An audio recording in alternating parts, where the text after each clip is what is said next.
Welcome back to my channel. मैं आपकी Angira ma'am. ये वीडियो में हम लोग पढ़ेंगे organisation of commerce and management, जो एचएससी का नेक्स्ट सब्जेक्ट है। इकोनॉमिक्स का पूरा पोर्शन खत्म हो चुका है, उसके वीडियोस ऑलरेडी हमारे चैनल पे अवेलेबल है, आप जाके देख सकते हैं। लास्ट चैप्टर के एंड में हम लोगों ने कुछ इंपॉर्टेंट क्वेश्चंस भी दिए हैं। अभी हम लोग स्टार्ट करते हैं ओसीएम में आज पहला चैप्टर हम लोग देखेंगे प्रिंसिपल ऑफ मैनेजमेंट। मैनेजमेंट का मतलब क्या होता है कि टू मैनेज समथिंग।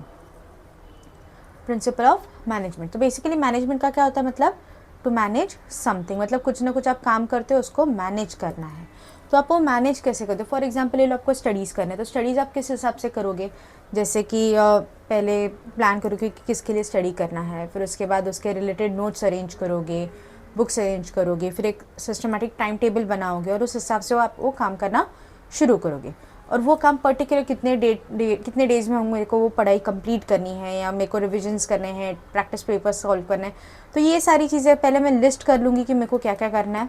लिस्ट करने के बाद उस हिसाब से मैं देखूँगी कि मेरे पास टाइम कितना है और वो टाइम में मैं कैसे पूरा काम ख़त्म कर सकती हूँ। ये सारी चीज़ों पर मैनेजमेंट में फोकस किया जाता है। मतलब एक पर्टिकुलर काम एक सिस्टमैटिक मैनर में गिवन पीरियड ऑफ टाइम में ख़त्म हो जाए। मैनेजमेंट का पहला इंट्रोडक्शन देखते हैं। Management is the key of the success in the achievement of the goals.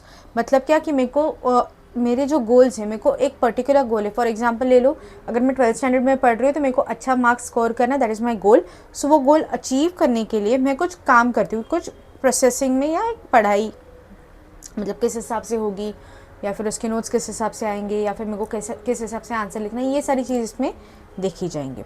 फिर management is often included in the factor of production. Factor of production मतलब लैंड, लेबर, कैपिटल और एंटरप्रेन्योर। ये क्या मेरा फैक्टर ऑफ प्रोडक्शन है, इस पे भी वो मैनेज किया जाता है। So let's move towards the meaning. An individual और organisation uses the different techniques out of which few are accepted universally known as principles. मतलब एक इंडिविजुअल पर्सन या फिर एक ऑर्गेनाइजेशन, एक ध्यान में रखना कि ये जो मैनेजमेंट का काम रहता है, या फिर जो चीज़ें मैनेज की जाती है, मतलब जो फॉर एग्जांपल मैंने पढ़ाई का दे दिया, तो वैसे ही ऐसे नहीं कि सिर्फ स्टूडेंट्स ही मैनेज करते हैं। स्टूडेंट हो जाए, कोई कंपनी हो जाए, घर में हमारी मम्मी या फिर जो भी घर में काम करते हैं, वो लोग भी एक चीज़ कैसे मैनेज करते हैं, दिन भर में क्या, किस टाइम पे क्या काम करना है, कितने टाइम में क्या ख़त्म करना है, किसको कितना इंपॉर्टेंस देना है, ये सारी चीज़ें भी हर एक इंसान मैनेजमेंट करता है। डेफिनेशन क्या है? Principle is defined as a fundamental truth or the proposition that serves the foundation of a system, belief or behavior or the chain of reasoning। मतलब प्रिंसिपल क्या है? एक फंडामेंटल ट्रूथ है, जहाँ पे हम लोग क्या कहते हैं, हमारा जो फाउंडेशन है, सिस्टम है, फिर बिलीफ है। मतलब क्या कि मेरे को पता है मेरे को 12th में अच्छे मार्क्स स्कोर करने हैं, तो मैं अभी से पढ़ाई स्टार्ट करूँगी, और अभी से मेरे को क्लियर है मेरे को क्या करना है और मेरे को क्या अचीव करना है, और उस हिसाब से मेरा बिहेवियर रहेगा, उस हिसाब से मेरा डिसिप्लिन रहेगा। नेक्स्ट आते हैं nature of principal of management. तो पहला है यूनिवर्सली एक्सेप्टेबल। ऊपर एक पॉइंट पढ़ा था हम लोगों ने कि an individual organisation use the different techniques out of which few are accepted universally. मतलब जो देखा जाता है मैनेजमेंट तो हर कोई करता है, पर इसके कुछ कुछ पॉइंट्स ऐसे हैं जो हर जगह कोई भी हो, छोटा बच्चा हो, हाउस वाइफ हो, या फिर कोई वर्किंग हो, या फिर बिजनेस हो, या कुछ भी हो, हर एक कोई वो पर्टिकुलर प्रिंसिपल्स यूज़ करता है। तो ये पहला उन्होंने बोला यूनिवर्सली एक्सेप्टेबल। मतलब ये जो मैनेजमेंट का पार्ट है ये यूनिवर्सल है, ये हर जगह एक्सेप्टेबल है। सेकेंड आता है जनरल गाइडलाइंस। जनरल गाइडलाइंस मतलब इज नॉट और they are not rigid which management principles are to be applied depends upon the situation, size and nature of the organization। मतलब ऐसे नहीं कि एक ही टाइप का मेथड या एक ही टाइप का मैनेजमेंट हर कोई एक्सेप्ट कर पाएगा, हर कोई वो यूज़ कर पाएगा। कभी कभी कुछ कुछ मैनेजमेंट्स इस हिसाब से होता है जिसमें हर एक टाइम सिचुएशन के हिसाब से, अभी मेरे को 12th की पढ़ाई करी, I will prepare myself as per that. मेरे को यूपीएससी करनी है तो उस हिसाब से मैं प्रिपरेशंस करूँगी। तो वो हो गए जनरल गाइडलाइंस। मतलब हमारी कंपनी, हमारा या फिर हमारा जो गोल है उसके हिसाब से ये सिचुएशन चेंज हो सकती है, मेरे जो प्लान्स हैं वो चेंज हो सकते हैं। Principles are formed by the practice and experience. ये जो प्रिंसिपल्स आगे हम लोग इसमें जो इंपॉर्टेंट क्वेश्चंस है दो, वो जब भी हम लोग पढ़ेंगे तो उसमें कुछ प्रिंसिपल्स हैं। ये प्रिंसिपल्स एवे नहीं दिए कि ऐसे नहीं कि बाबा हाँ चलो कुछ तो मतलब ये हो सकता है तो इस हिसाब से मेरे को लगता है ये, ऐसे नहीं। प्रैक्टिकली ये सब एप्लीकेबल हुए हैं, प्रैक्टिकली ये सब एक्सेप्टेबल हुए हैं, उसके बाद ही ये प्रिंसिपल्स माने गए हैं। फिर आता है flexibility, managers can be flexible while implementing the principles in the suits or the requirements, the business situations keep on changing. मतलब मैनेजमेंट क्या है, मैनेजमेंट ये फ्लेक्सिबल है, मतलब ये चेंज होता रहता है as per the situation, as per the time, as per the case, कुछ भी चेंजेस करना तो हम लोग ईजिली कर सकते हैं. फिर आते हैं behavioural in nature, management aim to achieve the certain goals through the group of human beings. Management principles are designed to influence the human beings. मतलब क्या, ये मैनेजमेंट क्या है कि एक सर्टन गोल हम लोगों को अचीव करना है, वो अचीव करने के लिए हम कुछ सर्टन काम कर रहे हैं. जैसे कि मेरे को 12th में अच्छे मार्क्स स्कोर करने हैं तो मैं अभी से अच्छे से पढ़ाई करूँगी. फिर आता है cause of the effect of relationship, principle of management is based are the base for taking decisions, they determine the cause and the reasoning of particular effect. मतलब प्रिंसिपल क्या, एक टाइप का मैनेजमेंट है जो बेस्ड किस पे है, हमारे डिसीजंस पे.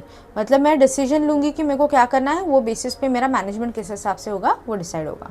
All principles are equally important. Yes, जो प्रिंसिपल्स हम लोग पढ़ेंगे वो सारे इक्वली इंपॉर्टेंट है क्योंकि ये सारे प्रैक्टिकल लेवल पे एप्लीकेबल है सोशली देयरफॉर इसको सोशल साइंस के हिसाब से भी जाना जाता है. फिर आता है significance of management. So significance of management principles में फर्स्ट है प्रोवाइड ये useful insight to the managers. मतलब क्या कि the principle helps to improve the understanding in the situation of the problems. It further helps the manager to find out the solution of the problem. मतलब क्या है कि manager पहले देखेगी कि मेरे को पर्टिकुलर चीज़ कंप्लीट करने के लिए, पर्टिकुलर चीज़ करने के लिए क्या प्रॉब्लम्स फेस हो रहे हैं और वो प्रॉब्लम क्लियर आउट किस हिसाब से किए जाएंगे. सेकेंड आता है helpful in the efficient utilisation of resources. मतलब मेरे पास जो भी रिसोर्सेज अवेलेबल है उसका मैक्सिमम यूटिलाइजेशन मैं कैसे करूँ. जैसे कि हमारे पास एक मैनमेड और एक नेचुरल रहता है. मैनमेड मतलब हमारा जो लेबर स्किल्ड लेबर्स वगैरह रहते हैं, मटेरियल हो गया, मशीनरी हो गया, रिसोर्सेज ऐसे जो नेचुरली क्रिएट होते हैं और एक सर्टन लिमिट तक होते हैं. तो ये सारे रिसोर्सेज जो है मेरे पास जितने भी अवेलेबल है वो मैक्सिमम लेवल में उसका मैं यूज़ किस हिसाब से कर सकती हूँ ये देखा जाता है. फिर आता है scientific decision. Principles train managers to handle the critical situations tactfully, otherwise the managers have to work always with the error and method. मतलब क्या कि मैनेजर्स क्या जो भी सिचुएशन है उसको एक पर्टिकुलर टैक्ट या फिर एक प्रॉपरली उसको हैंडल करना ज़रूरी है, वरना कुछ ना कुछ एरर बार बार होता रहेगा. फिर आता है understanding the social responsibilities. They are not developed only for the view of the point of handling the resources effectively, but guiding the management to understand the social responsibility. मतलब ये जो management हम लोग करते हैं इसमें सिर्फ बिजनेस का ही नहीं, तो आजू बाजू में जो हमारे लेबर एम्प्लॉयज़ हो गए, बाहर के लोग हो गए, उनको भी इफ़ेक्ट होना चाहिए. वो लोगों को उसके लिए वजह से कोई प्रॉब्लम्स फेस नहीं करना चाहिए. नेक्स्ट आता है encourages in research and development. Research and development में क्या रहता है कि नए नए ट्रेंड्स आते हैं, नई नई चीज़ें हम लोग टेक्नोलॉजी आ जाती है, तो ये सारे नई नई चीज़ों को रिसर्च करना और उस हिसाब से हमारी कंपनी को ग्रो करना और उस हिसाब से हमारे मैनेजमेंट में भी चेंजेस लाना. फिर आता है helps to coordinate and control. मतलब मेरे को कोऑर्डिनेट करना और कंट्रोल करना. It is very challenging to create the coordination and cooperation among the different employees in the working in the different departments. मतलब क्या कि जो जितने भी एम्प्लॉयज़ हमारे यहाँ पे काम करते हैं या फिर जितने भी मैनेजर्स हो गए, एम्प्लॉयज़ हो गए, कोई भी हो गया हमारे यहाँ पे काम करता है, तो उसके साथ कोऑर्डिनेट करना मतलब डिस्कशंस करना और एक कंट्रोल रखना कि गिवन पीरियड ऑफ टाइम में वो काम किस हिसाब से ख़त्म हो सकता है उसकी तरफ ध्यान देना. तो ये इसमें देखा जाता है. That is helps to coordinate and control. मतलब डिस्कस करना और जो चीज़ें हम लोगों को बोली गई वो with in the given period of time ख़त्म करना विदाउट एनी एरर्स और लेस एरर्स. नेक्स्ट आता है develops objectives approach. Manager can identify the principles in the opportunity root cause of the problem in the correct manner and can provide the appropriate solution. मतलब manager क्या करेगा, हमारा जो business है उसमें नई अपॉर्चुनिटीज़ क्या है या फिर अगर हम लोग प्रॉब्लम्स फेस करें तो किस वजह से हम लोग प्रॉब्लम्स फेस कर रहे हैं, और उसके बाद हमारे जो भी अगर प्रॉब्लम्स पता चल गए तो उसके ऊपर सोल्यूशन क्या हो सकता है, ये सारी चीज़ें हम लोग इसमें देखेंगे. मतलब जो मैनेजमेंट होती है वो देखती है और उसको प्रॉब्लम्स को सॉल्व कर देती है. फिर अभी आते हैं प्रिंसिपल्स ऑफ मैनेजमेंट की तरफ. तो आपको ये बहुत बहुत बहुत इम्पॉर्टेंट क्वेश्चन है, हमेशा कुछ ना कुछ तो आ ही जाएगा इसमें से. और मोस्ट ऑफ ब्रीफ क्वेश्चन तो इसमें आता ही है। 14 प्रिंसिपल्स है, ऑलमोस्ट 7 to 8 प्रिंसिपल्स वो लोग पूछते हैं। सो ये जो प्रिंसिपल ऑफ मैनेजमेंट है ये थ्योरी दी थी हेनरी फ्योल ने। ये एक फ्रेंच माइनिंग इंजीनियर थे। पोजीशन उनकी थी CMD, that is chief managing director. फिर वो थे फादर ऑफ मॉडर्न मैनेजमेंट। ये ध्यान में रखना, हेनरी फ्योल को फादर ऑफ मॉडर्न मैनेजमेंट कहा जाता है। तो हमारे 14 प्रिंसिपल्स क्या है? तो first is division of work, authority and responsibility, discipline, unit of command, unity of direction, subordination of individual, organization interest, centralization, remuneration, scalar chain, order, equity, stability of tenure, initiative और spirit, D-corps मतलब team work. So total 14 principles है। Approximately 7 to 8 principles पूछे जाते हैं, तो 10 approximately minimum आप करके जाओ, ताकि एटलीस्ट ड्यूरिंग द एग्जाम 10 में से आपको 8 तो याद हो सके या 7 तो याद हो सके, ताकि कोई पॉइंट छूट ना जाए और एक पॉइंट याद नहीं आ रहा है इसकी वजह से मार्क्स ना कट जाए। सो फर्स्ट है हमारा principle of division of work, मतलब जो काम हमारे कंपनी में है वो प्रॉपर्ली डिवाइड करना विद इन द एम्प्लॉयज़। मतलब अकाउंट्स कौन हैंडल करेगा, मैनेजमेंट्स कौन करेगा, कमर्शियली कौन देखेगा, मार्केटिंग कौन देखेगा, तो उनका काम एम्प्लॉयज़ को डिस्ट्रीब्यूट करना, that is known as division of work. Second आता है authority, principle of authority and responsibility. The manager is given the authority to complete the task within a given period of time and he should be held responsible if he does not complete the work in the given period of time। मतलब हमारी authority है, responsibility, अगर मैंने मेरी team को कुछ काम दिया है वो टीम को with in given a period of time खत्म करना है। अगर वो खत्म नहीं करवाई तो उसकी सारी रिस्पॉन्सिबिलिटी मैनेजर की हो जाएगी। नेक्स्ट आता है principle of discipline. Discipline helps to achieve the goals in the organisation. Good discipline results to the effective leadership. मतलब क्या कि अगर मैंने एक पर्टिकुलर किसी को काम दिया हुआ है और उसको बोला है कि मेरे को 2 घंटे में दे दो, चलो 2 का 2 hours 15 minutes हो गया, ठीक है, पर वो 2 का 5 घंटा हुआ तो वो थोड़ा प्रॉब्लमेटिक हो सकता है, राइट। सो मेरे को अगर गिवन पीरियड ऑफ टाइम में विद इन द डिसिप्लिन या फिर जो हमारा जो काम है वो प्रॉपर तरीके से हो जाए तो it will also help our company to grow. तो इसके लिए डिसिप्लिन बहुत ज़रूरी है। नेक्स्ट आता है principle of unity of command. Principle of unity of command मतलब क्या होता है कि अगर एक डिपार्टमेंट है तो उसका हेड ऑफ डिपार्टमेंट एक ही होगा, ना कि 2 या 3। अगर मेरी टीम है तो वो टीम मेरे डिसीजंस या फिर हमारे बीच में जो डिस्कशंस होगा उस हिसाब से डिसीजंस लिया जाएगा, ना कि कोई और हेड ऑफ द डिपार्टमेंट आके वहाँ पे उनको ऑर्डर दे सकता है। एट ए टाइम अगर आपको फॉर एग्जाम्पल ले लो, इवन कॉलेजेस में या फिर कहीं पे सिखाने के लिए सेम सब्जेक्ट मैथ्स 1 के लिए सपोज ले लो, 2 टीचर्स आ गए, दोनों टीचर्स साइमल्टेनियसली सेम पढ़ा रहे हैं लेकिन अलग अलग टेक्निक से, तो कंफ्यूज हो जाओगे। वैसे ही यहाँ पे भी अगर 2 अलग अलग लीडर्स एक साथ आके आपको कोई कमांड देते हैं तो देयर आर चांसेस कि आप कंफ्यूज हो जाओगे। नेक्स्ट है principle of unity of direction. Each group of the organization should have same objective and the group should be directed by the one manager by using a single plan। मतलब क्या कि जो भी directions होगा या फिर जो भी रहेगा वो एक ही इंसान से जाएगा। एक ही इंसान क्या करेगा, आपको कोऑर्डिनेट करेगा, आपको सब कुछ बताएगा कि क्या करना है क्या नहीं, क्या और किस हिसाब से करना है। फिर आता है principle of subordinations of the individual interest toward the organization interest. The organization manager should always consider the interest of the whole group rather than the interest of a single employee। मतलब यहाँ पे कैसा रहता है कि interest जो रहता है, ऐसे नहीं कि बाबा मेरी कंपनी मेरे को ग्रो करनी है तो मेरे को बहुत काम करना है। अगर मेरे कंपनी में काम करने वाला एम्प्लॉय काम नहीं करेगा तो मेरी कंपनी ग्रो नहीं होने वाली। सो अगर मेरी कंपनी में कोई एम्प्लॉय काम करता है तो इट्स माई रिस्पॉन्सिबिलिटी कि उसका इंटरेस्ट मेरी कंपनी में बना रहे by giving him good quantity of the salary, good quality of working place, hygienic place, basic needs के साथ, राइट। फिर आता है principle of centralisation. Principle of centralisation क्या होता है, there must be a proper balance between the centralization and decentralization organization. This is done in according to the size of an organization and the nature of activity। मतलब क्या कि changes जो company में changes होते हैं वो हम लोग किस हिसाब से करेंगे, हमारी ऑर्गेनाइजेशन की नीड क्या है, हमारी ऑर्गेनाइजेशन की एक्टिविटी क्या है, काम क्या है, उस हिसाब से देखा जाता है। फिर आता है principle of scalar chain. Scalar chain basically हमारे पास रहता है टॉप, मिडल और लेवल। मिडिल और लोअर, मतलब ये हो गया टॉप, ये हो गया मिडिल, ये हो गया लोअर। सो बेसिकली टॉप मतलब कौन रहता है, हमारे सीईओ हो गए, डायरेक्टर्स हो गए। मिडिल रहते हैं हमारे सारे मैनेजर्स, और जो लोअर रहता है वो होते हैं हमारे सारे बाकी एसोसिएट्स एंड अदर एम्प्लॉयज़। ठीक है। सो बेसिकली स्केलर चेन में क्या रहता है, तो scalar chain means the hierarchy of the authority from the top level to the lower for the purpose of communication in the speedy decisions. मतलब क्या, top to lower coordinations जो होते हैं उसको हम लोग स्केलर चेन बोलते हैं। मतलब most of top level manager से डिस्कस करते हैं, मैनेजर्स लोअर लेवल से डिस्कस करते हैं। तो ये जो मैनेजर होता है वो बीच का चेन बन जाता है between the top and the lower people.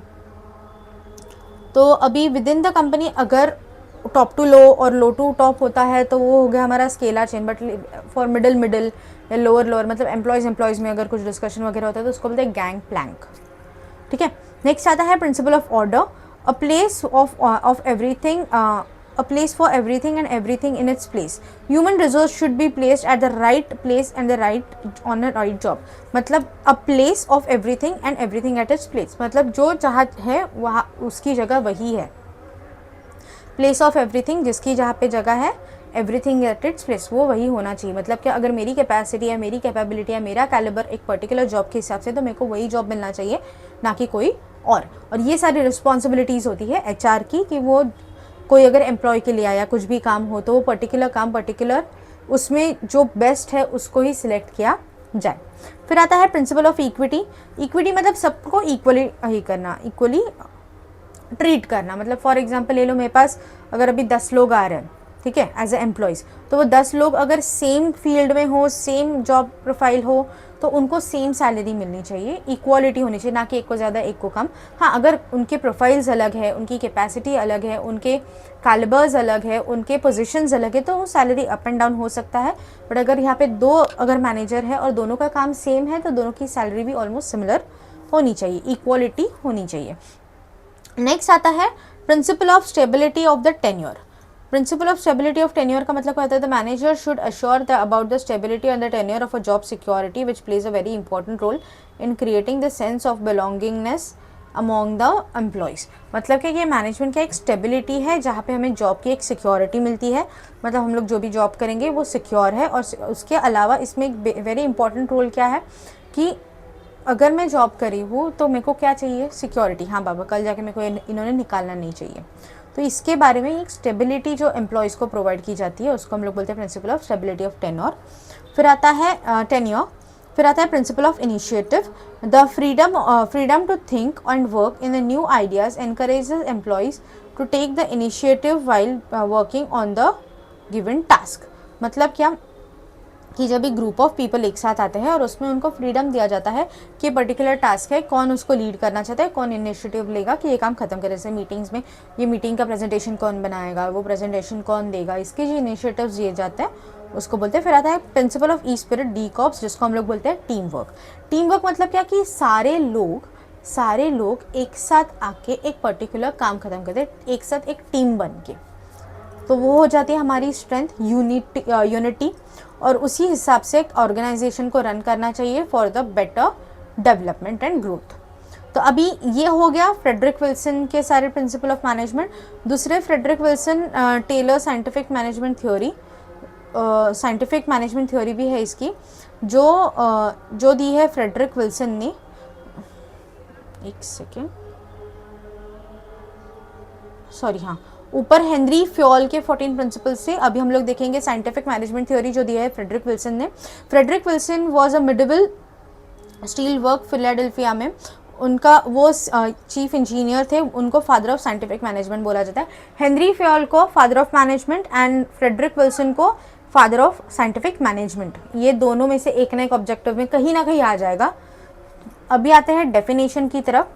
Scientific management consists of knowing what you, that is the management, want men to do exactly and seeing it that they do it in the best and the cheapest manner।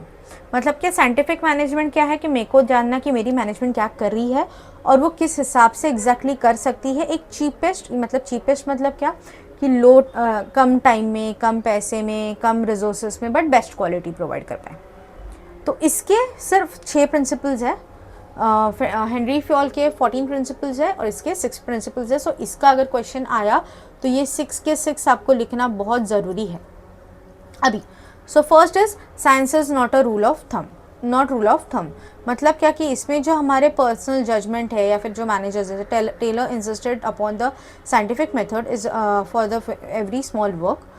The principle is concern with the selecting the best way for performing the job after scientific analysis the job and not by trial in errors and methods. मतलब क्या कि हम लोगों को क्या करना है, जो बेस्ट ऑप्शन है, मेरे पास अभी ना एक काम करना है, मेरे को ना पेंटिंग कराना है मेरे घर का, तो मैं क्या करूँगी, टेंडर्स मंगा लूँगी अलग अलग लोगों से, वो कितना खर्चा करेंगे, क्या करेंगे, क्या क्या कॉस्ट, कहाँ से मटेरियल आएगा, किस क्वालिटी का मटेरियल आएगा, तो ये सारी चीज़ें हम लोग देखेंगे और उसमें से मेरे को जो बेस्ट है वो मैं सिलेक्ट करूँगी।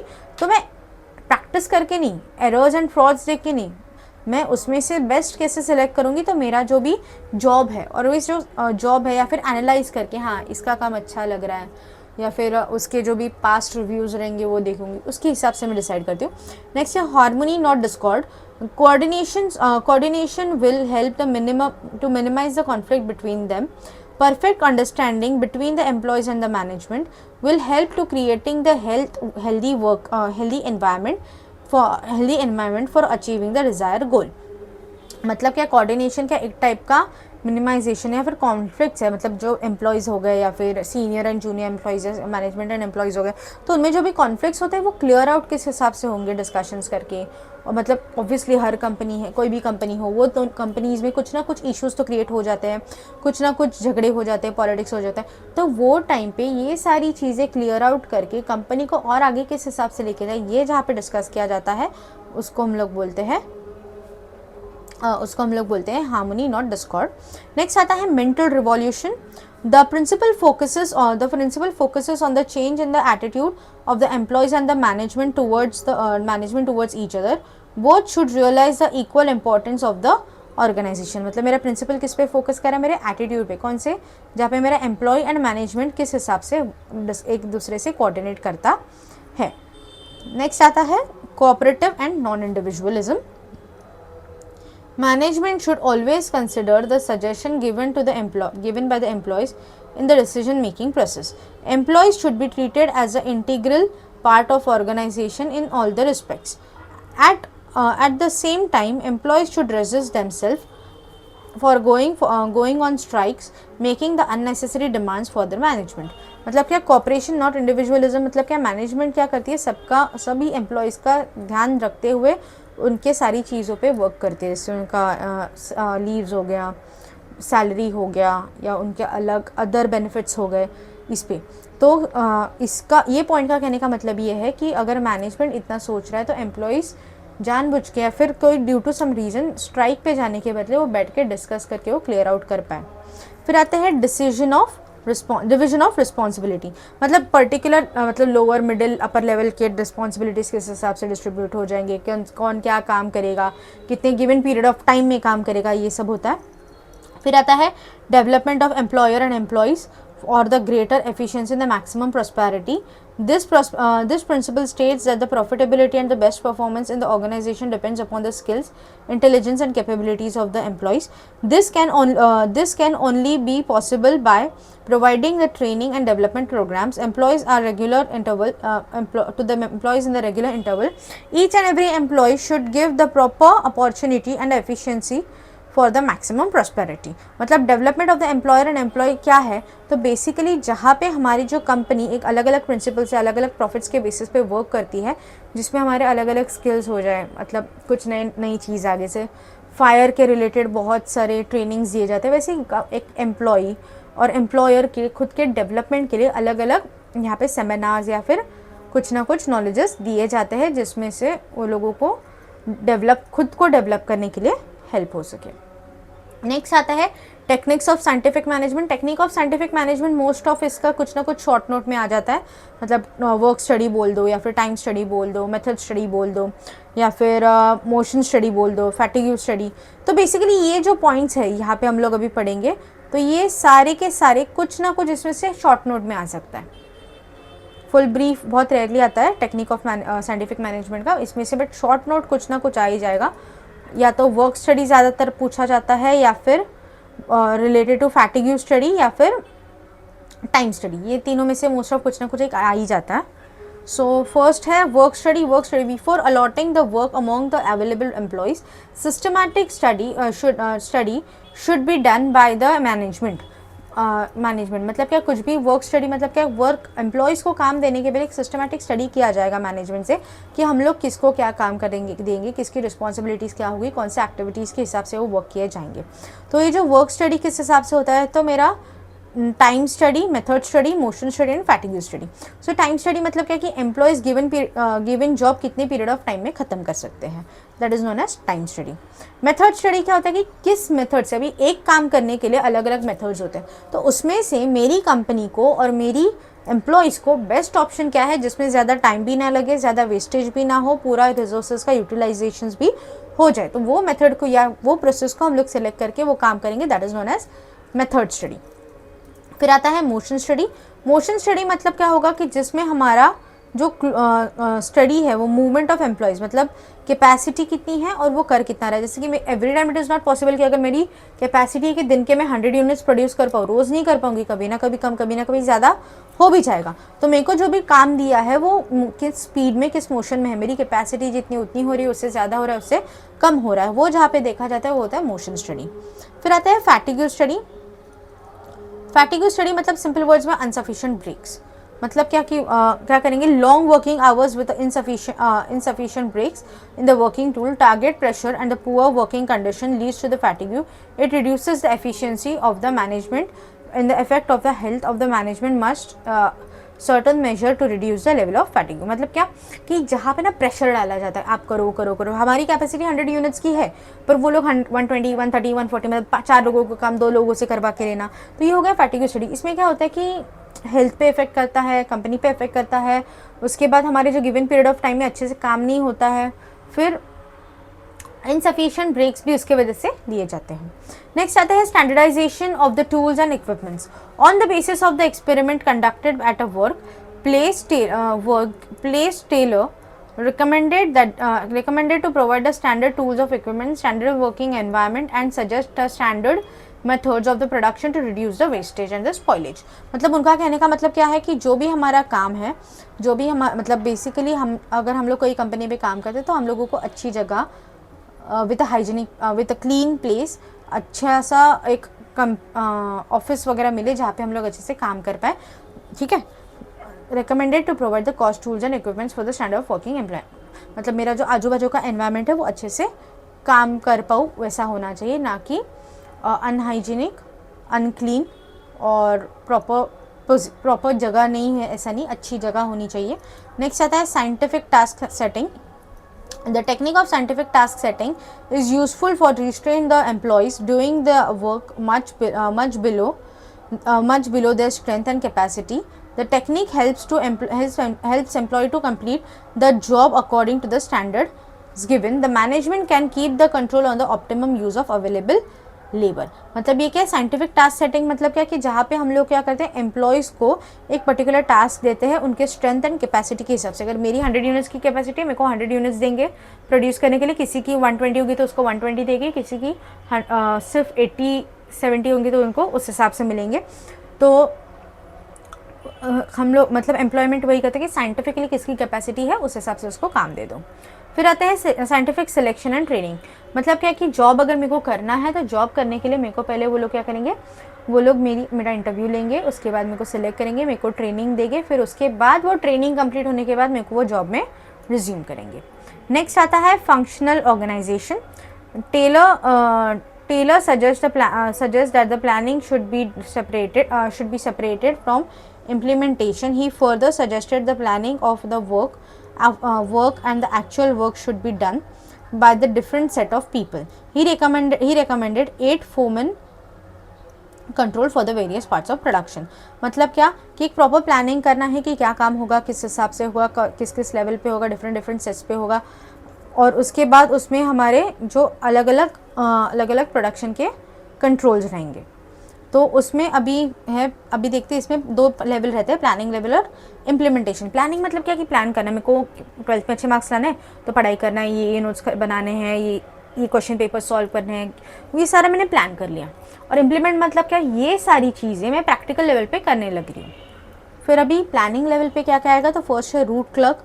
रूट क्लर्क क्या करता है, एम्प्लॉयज़ को बताता है कि how work moves from one machine to other, मतलब मेरा एक काम यहाँ से यहाँ कैसे शिफ्ट होगा, या फिर यहाँ उसका काम खत्म होकर मैं किस हिसाब से आगे कंटिन्यू कर पाऊंगी, ये बताएंगे। इंस्ट्रक्शन क्लर्क्स मतलब वो इंस्ट्रक्ट करेंगे कि आपका काम किस हिसाब से कंप्लीट होने वाला है। टाइम एंड कॉस्ट क्लर्क क्या बोलते हैं, determines the time in which determines the time in which work should be completed and work out the cost, मतलब क्या ऐसे टाइम पे जहाँ पे वर्क कंप्लीट होना चाहिए और कॉस्ट के हिसाब से। और डिसिप्लिन क्या होता है कि जहाँ पे जो गिवन पीरियड ऑफ टाइम है वो पीरियड में वो काम ख़त्म करना, फैक्ट्री के रूल्स, हमारे कंपनी के रूल्स के अंडर, ना कि रूल्स तोड़कर।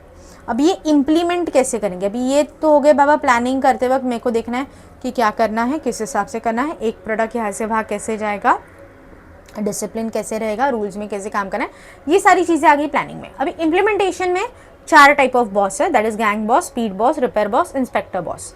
सो गैंग बॉस क्या रहता है, वो ऐसा इंसान रहता है जो काम करवा के लेगा, मैनेजर, कुछ भी करो ये काम करके दो।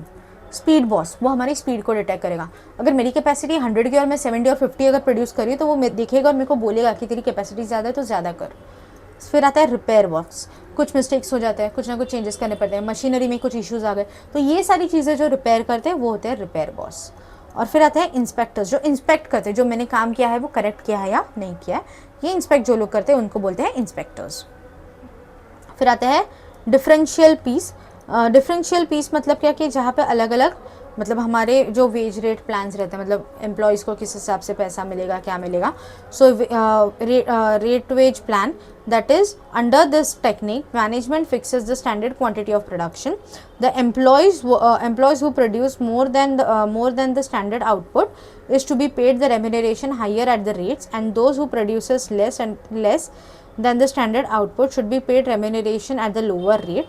This technique is useful to encourage the employees at the higher standard of performance. मतलब उनका कहने का मतलब क्या है कि अगर एज अ कंपनी, अगर मेरे कंपनी में 10 लोग काम कर रहे हैं, किसी की कैपेसिटी है 100 यूनिट्स प्रोड्यूस करना, किसी की है 150, किसी की है 180, किसी की है 100 से भी नीचे, तो वो टाइम पे क्या एम्प्लॉयज़ अगर कुछ भी सैलरीज वगैरह दे रही है, वेजेस दे रही है, तो वो salaries and wages as per the standard output के हिसाब से, मतलब मैंने बोला कि मेरी कैपेसिटी 100 की है और मैं 100 से कम कर रही हूँ तो मेरे को ज़्यादा वेजेस नहीं मिलना चाहिए क्योंकि मैंने काम नहीं किया। तो वही अगर 100 या उससे 100 करती तो उनको स्टैंडर्ड रेट जो फिक्स्ड है वो देना पड़ेगा, उससे ज़्यादा किया तो ज़्यादा सैलरी दे दो और उससे कम किया तो कम दे दो। सो उस हिसाब से एम्प्लॉयज़ विल ऑल्सो भी एनकरेज कि बाबा मैं 10 यूनिट्स करी, उसकी जगह मैंने 20 किया तो मेरे को 10 पर्टिकुलर कुछ वेजेस ज़्यादा मिल रहा है, तो वो एक एनकरेजमेंट का काम करेगा और employees will work more properly. सो ये हो गया हमारा first chapter complete, that is principle of management. इसमें के 2 क्वेश्चंस बहुत इंपॉर्टेंट है, वो अच्छे से करके जाना, और जो टेक्निक्स है उसमें से कुछ ना कुछ शॉर्ट नोट से कहीं ना कहीं आ जाएगा। Scientific principle of scientific management जो है वो है फ्रेडरिक विल्सन ने, who is known as father of scientific management, और प्रिंसिपल ऑफ मैनेजमेंट के फादर कौन है, फ्रेडरिक विल्सन। ये बिल्कुल मत भूलना, ऑब्जेक्टिव्स में आता ही आता है। अगर कुछ भी डाउट्स हो तो प्लीज़ कमेंट सेक्शन में ज़रूर बताइएगा, हम आपको ज़रूर हेल्प करेंगे। इसके बाद वंस वी कंप्लीट OCM, अभी धीरे धीरे हम लोग आगे बुक कीपिंग्स एंड के वगैरह वीडियोस वगैरह डालना स्टार्ट करेंगे। दिन में 2 वीडियोज़ आएंगे, one will be the theoretical and one will be the practical, that is book keeping. एक बार OCM और SP खत्म हो गया तो फिर मैथ्स और BK का ही कंटिन्यू रहेगा, दिन के 2 वीडियोज़ आपके आ जाएंगे। साइमल्टेनियसली स्लोली आपको अलग अलग videos related to important questions आ जाएंगे, पास्ट पेपर प्रैक्टिस भी आ जाएंगी। अगर वीडियो अच्छी लगे तो please like, share, comment and subscribe. Thank you.